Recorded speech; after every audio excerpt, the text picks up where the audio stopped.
Эже карындаштарыма бир сырды секрет ачпасам болбойт. Сиз келин болуп бара турган жериңизде бир душманыңыз бар. Ким?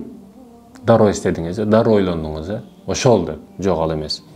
Сиз кайсыл жерге барбаңыз, сиздин душманыңыз бирөө, ал өзүңүзсүз. Эгерде сиз барган жериңизде бул маданияттан калып кеткен, булар эскиче экен, булар түшүнүгү жок экен, бизде башкача болчу, андай болчу, мындай болчу деп өзүңүзгө шылтоолорду издеп, ал жерден кетүүнүн, калуунун эмес, кетүүнүн жолун издесеңиз, анда сиз ошого жетесиз. Эгерде сиз барган жериңизде жаман болсо дагы жакшы, мен билбеген нерсе экен деп, үйрөнүп алайын деп, кайненемди, сиз көп нерсени, көп адамдарды шарт этип койдуңуз да. Канчалаган жигиттерди алдап коет кээ бирөөлөр. Аял назик болот, назиктиги менен эч кандай күч колдонбой көп нерсени алып коюшу мүмкүн. Алып койдуңуз дагы. Эми кантип бир кайненеңиздин көңүлүн ала албайсыз? Аны душман деп эмес, сүйүктүү энем деп караш керек. Көз карашты оңдош керек.